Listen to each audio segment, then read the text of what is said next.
kumenda kwa Ndaroz Media iji nkwanizo nakola kobaza minu mjona joto sakengalo mkwana subscribinga tuyanziza nnyo bambi ate naba subscribinga teka ku notification bell oberenga videos funa mu budde ate bambi tekako ka like commentinga ko wansi tuberenga tuliziganya kubanga bannange luno Olutalo kati lwavudde ku bayimbi bo bakimaze bakigadde show yabadde ntuufu yabadde nnungi nnyo nga bwe mwagirabye olunaku olweggulo naye kati bugenza okuzibanga abawagizi kati beetunuzzaamu emidumu gy'emmundu bagala kwetta kwemalawo abamu bagamba Cindy yasinze abalala bagamba Sheeba yakikubye naye gwe mukwano ogamba otya ani yakusingidde kati nno ngenda kuba nkuteerayo abantu ab'enjawulo nga buli omu akuwa analysis ye naye nga nno luno Olutalo Tamara emirundi Junior yalusaze empaka ye yazisaze naye nga bannange ngenda kuba nkuteerayo naawe obeeko kyoteesa mukama omulungi akunkumire beera bulungi owulire nga buli omu bw'agamba kusinziira ku nsonga ze ani yamusingidde n'oyo eyapafominze obubi n'ennyambala byonna ogenda kuba obiraba mukwano beera bulungi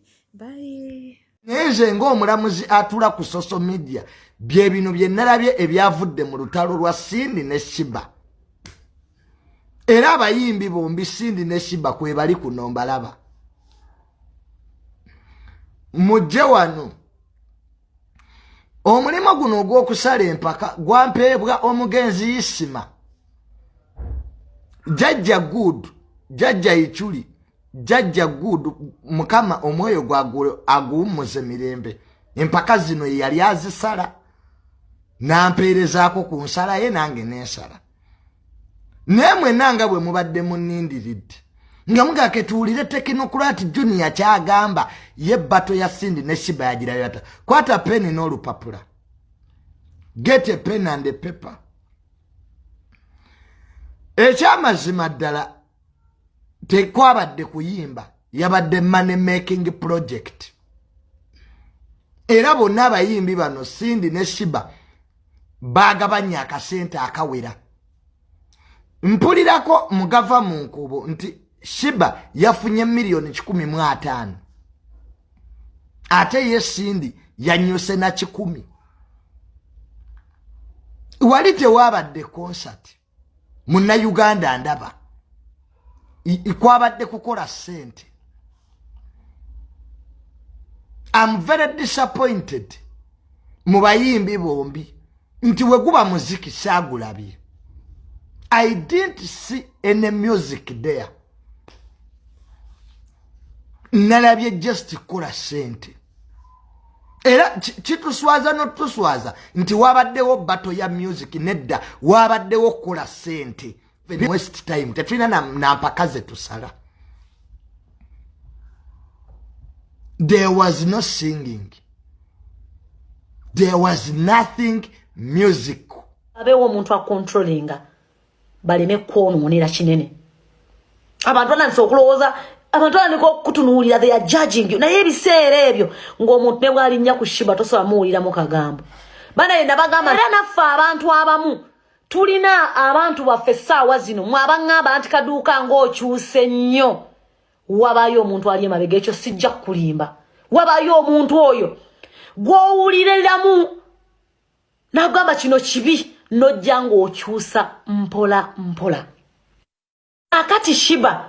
yes omanyi era your hard work has earned you something era kalina we kakutadde ka hard work ako naye weetaagayo omuntu kugambye ku Jeff Chiwa abantu mwayawukana Sheeba controlled you na kuyamba ebintu bingi na ba insistinga kuvadda nabigana nga akumanyi nga sobola okutunula bwati n'amanya omanyi Jeff yabeeranga n'amaaso ga mwoyo nga atula n'agamba nolimba terujja kukola era nzikiriza twaliwo nyimba Sheeba zolina Jeff ziyagana okuyimba essaawa zino nga wazifulumya oli omusajja yakubeera ya ne Cindy amulina Cindy alina omuntu amugamba ekiddako ye bbaawe eyamugambye n'okumugamba tandika kulwa abaana abato abali wano ku social media tokimanyi nti okuyikana oluyimba lw'eggwanga ojja kugamba nti tekirina makulu olw'ensonga gw'olina kali akagamba nze njagala Sheeba si kye tuliko we are fixing the generation si mu mutima mubi naye ganga tunamukula oluyimba lw'eggwanga luba lwetaagisa onfuna bulungi naye mmwe ekizibu kyammwe temwagala muntu kumugamba kituufu temwagala kugamba mazima ontegeera bulungi ekibatta amazima temwagala gawuliza naye nga amazima mugalekenga gaflowinge gabeerenga bwe gali. Omwana Sheeba alina ettoffaali ddene lyatadde ku bulamu bwa Cindy. Mugyewo katemba. It was a big contribution towards some of the backups oba okitegeera because n'abayimbi b'ebweru babikola ba Beyonce okitegeera ba Chris Brown yabadde e Jamaica but yayimbidde ku playback abeera ne DJ we the na performing ati yapadde performingira kisaawe kiramba oba okitegeera cause Sheeba kyekyo ekintu kya practicing ate kyategeera ebintu bya live show Sheeba tabikoze nnyo oba okitegeera so teyeetaaga nnyo ate ku exposing olina okumanya wawo olina strength yo n'ofocusing awo oba okitegeera kyakabi nnyo because gwe manya wawo ensobolera zakujanga malayika oyambadde ebiwojjolo ozo oyambadde ebintu ebitategerekeka manya mukwagala ebidosaanika amibeera nange ng'okankana eddoboozi kigyekoma Cindy n'agamba oyo tumulina wayagadde okwagala okubiisanya ne Cindy mu maloboozi. This is why naye watandise n'ennyimba za maloboozi awo wabadde okabaze bubi wabadde omutandikirawo mu kidansolo Cindy oba mukuba ennyimba za dansolo ezo ezigulawo sho audience mami zijjako ebinankani mukwano audience wabadde ogenda kuba ng'ogikutte ng'abantu buli kyoleeta kye batwala naye muganda wange wakubye ettooyo ennyimba ezasoose wagenza okugjayo ennyimba z'ennungi nga audience egamba erulungi naye bamuwangudde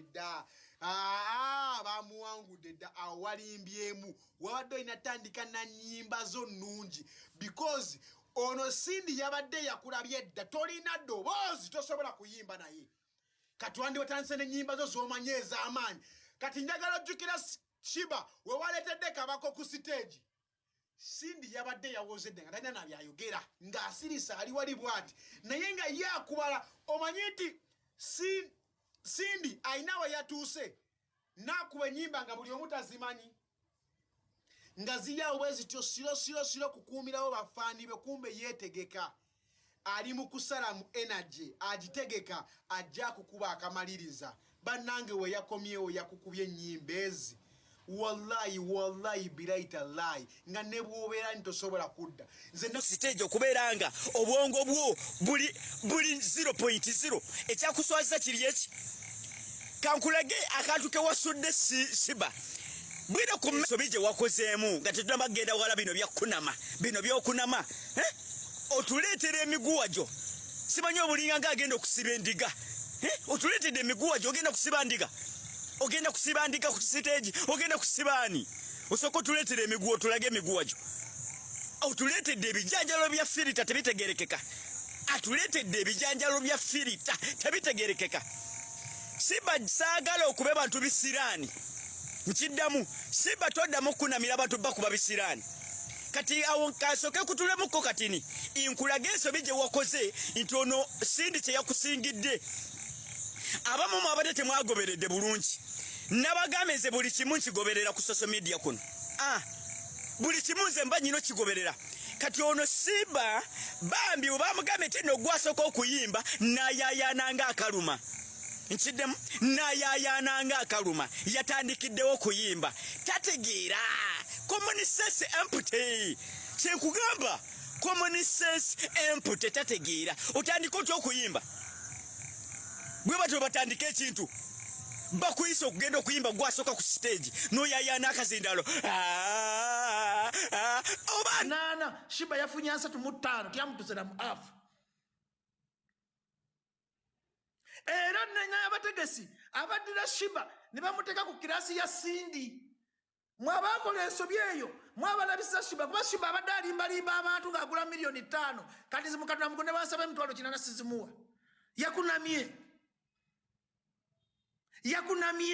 nze nabaddeyo bwenti mwemana mwandabye abali kuno muli bangi omukazi yakunamye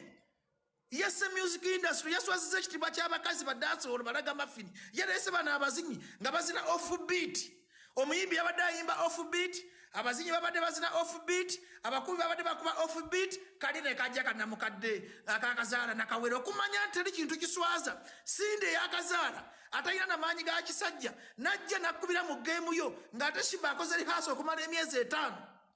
kati gwali kuna oyiga muki nti original abeera original eyo bato yabadde ina kunyuma nga Lema na Sindi bate neryoka nebaawo ne tulaba eyeyita omuyimbi omukazi asinga bwasuza ogutima ogubi Sindi oyina ogutima ogubi nawe mwennyini watuuse okuswaluka n'otandika n'okuleeta abayimbi b'otayina nnyimba nabo Sheeba oyinza okuba tewawangudde bate eno lwakuyimba bulungi lwa ddoboozi ddungi lwa bigambo bingi lwa kubeera na musajja naye nze wampangulidde bate eno lwa kintu kimu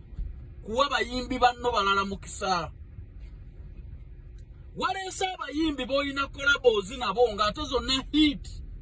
omukazi n'alema okuleetayo wadde abawera ababiri yagamba nti ayimba bulungi ayimba ng'ennyonza yasinga mu bakyala bonna okuyimba yabuliddwayo n'omukyala yenna gwe yali akoze kolabo naye gwe yali akute Sheeba tosobola kujja ku stage ne bakuleeta ng'omulambo ne bakuleeta nga mayiti ku mannyoko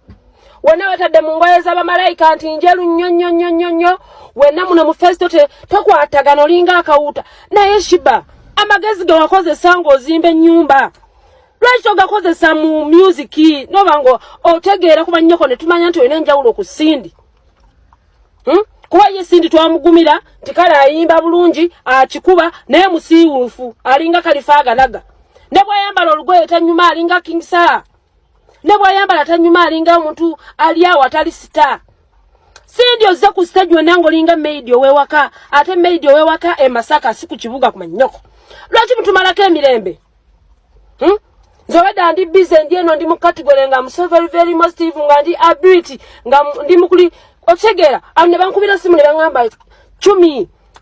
Sheeba yambala ate bw'ati ajja odidde abavubuka abatayina mirimu abakola obukozi ebifuba mu bakusitudde bakuleeta kakati abayimbi b'e Bulaaya akatogeza nga Nicki Minaj Rihanna bali eri bateza ama TV gaabwe balinze basabe Uganda betulina abakazi waki mutulabisa Sheeba okuva leero njagala amagezi ge wakozesa ng'ozimba ennyumba ogakozese mu kwambala kati ng'eyo show oze ku show ng'olinga z'okoza ebintu bya restaurant Sindi oze ku stage ng'olinga agenda okugula amanda lwaki mutubala mu magezi kintu omuntu nga bwalina okujja ku stage star Sheeba olw'okuba awagaana okuzaala omisinga okusitula osazeewo nti gwefudde omwana bakusitule mu bbanga ku mannyoko mwana abali ku kivulu ku mannyoko namwe bataagenzeyo ku mannyoko kyenjawulo nze gwenjagala okuwuliza yaŋŋamba bannaye Sheeba ku luno yayimbye bubi nnyo nnyo okusinga bwe yayimba ku Serena Saimo yayimbyeko ddi obulungi nga tonnamusaba bingi yayimbyeko ddi obulungi naye mwana gwe namwe mwakwata ekifudde kyammwe nga mukimanyi mugenda kikuba kale ate muli eno mutuwogganira omala okusiba omuntu okufuna omuntu omusiba amagulu n'omukwate n'ogino n'otuwogganira nti namukubye obaddawo wenkunoonya Saimo Kabata nange basajja mmwe munzikirize Saimo amazina gyekalaze entuufu kati bano balabye nga kye kiyinza okuleeta abantu mu bungi ekkololongo ono mu Nigeria yalina okujja ne bagamba tulina okuzuukusa luno olutalo lwali lutandise luli olutagenda bulungi mu maaso era be baanoonya Sindi n'abagamba ebigambo bino wammanga nti sandyagadde ku batolinga mwana oyo kubanga ajja kukakkana Sheeba kalungi yawangudde Sindi Sindi yawangudde Sheeba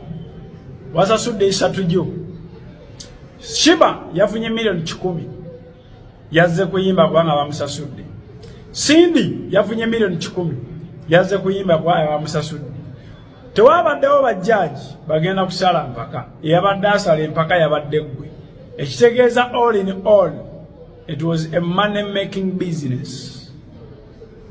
abo bannayuganda tunatoka kulabawo bali bakoze congratulations mwenna abakoze sente zammwe mwebale nnyo ate mulowooza iPhone ekyakola wanje genda maaso omukitabo egudde mazzi kawete mudda zitegeera n'okuyazoza mmeka kati Nokia mapesa in original Genda kumasura omukyala. Kakadde kamu n'ekitundu. My lord. Si wabe. Jakuwa bubiri njala Nokia 5. Bundi mwe. Njala buli sawa beremu Nokia. Agambye iki? Simu ya Nokia. Bafalu.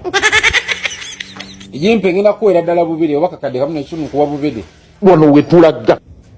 Zindeetere kati. Yo wayi iPhone ene zine zaakajja. Ziri ku sente mmeka kati? Ozitunda sere mmeka? Tezitambula nnyo. Ziri ku sente mmeka? Mitwalo 5. Kirabika bazigula nnyo. Owemula. Tewali yaguze yadde. Si wabi. Ne ku mutwalo ebyateeka.